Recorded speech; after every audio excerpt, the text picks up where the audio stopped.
ꯑꯍꯥꯟꯕ ꯃꯛꯇꯗ Yai Publications Wari macha tabiribasingbu taramna okjabaga loinana ikoknona khurumzari. Ngasi amuk Marup Ani hairiba wari asigi marisuba saruk puduna lakjare. Thanilna hairibasingse malangna taninglamde amasung wa marak thatuna. Itaw yare to. Itaw shu itawna phani khanbado tawro. Aduga aisu aina phani khanbase tawrage. Yamna haisingba sajilaano. Thanilsu wakhalda malangidamak nungaitabadi phauraga masana yadrabanina tawningba tawjarasanu matam khara leiraga wakhal tajarani khalaga machinda murum sonduna leihore. Malang haujikti second hand bag ama leire aduga lemhauba senpham thau hanba amasung atai nungai thokpa lambi singda thadaba horakle.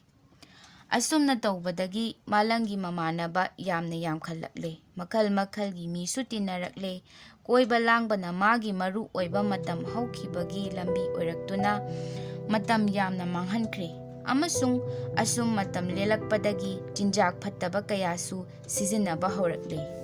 Matam amadadi leikaigi mina macha masu chaibada matau tamjau haiduna sizinaramba malang ado ngasidi leikaigi mi oisingna wangang sangang phajadabagi lamchat sajat ludabagi amasung wakhal thenbagi oina chibon ngangnarakle. Mina nungsidaba hainadaba misak ama haibado oirakle. Adubu malang ngaihaki arang arak amasung phattaba chinjak nattaba lichatta taukhiduna pumnamak ase tarabasu tasinkhidre khanglabasu khangsinkhidre pumnamak mabu kalakpadagi tawribani mawa amata laude khanduna leithokre. Miyamna hainaba pauro sel watpa mafamdana punshigi masak mayek sengba phajaba mamal leiba heli aduga sel leiba mafamdana punshigi mamal hantharai hainabado matang asida ningsinglai. Wakhalon manaraktaba asina maram oiraga malang amasung thanilgi maraktasu nongma lapthoknaraktuna mikup amata thadoknadaba Marup Anise nongma phadok thengnabada kaunaba nattana punkhidre.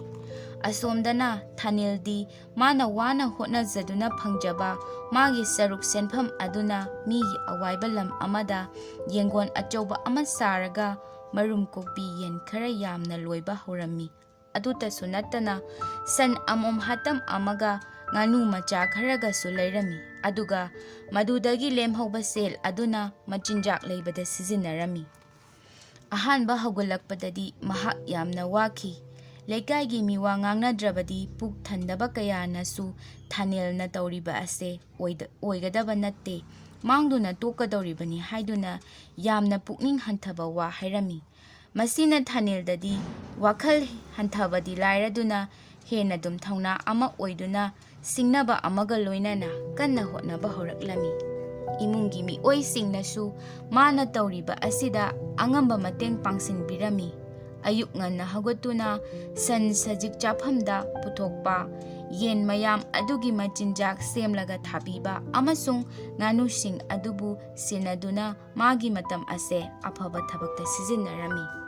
Thabak ama sinpham ama nauna paiba haibase araibadi natte adubu thawai yauna masitabu mai pakna tawrage pumnamak thengnarage haitabasu tamlage khangdabasu khanglage khanduna chetna leplabadi soidana mai pakani.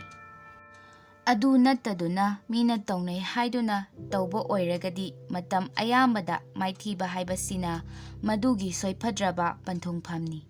Hotnaba kanba pukning chetpa khangba kanba migidi lai haibaduni.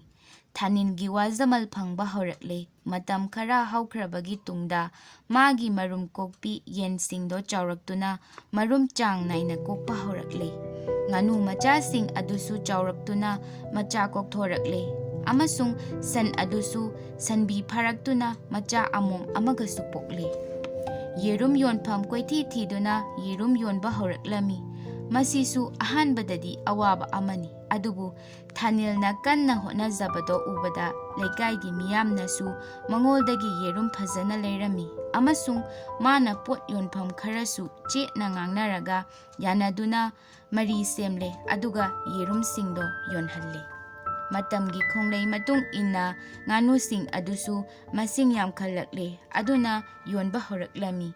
Minasu magi yerum amasung nganusingse yamna pamna lerami. Maramdi mana ngasigi sendong leinanaba khali aduga leiriba migisu khallaga yoli.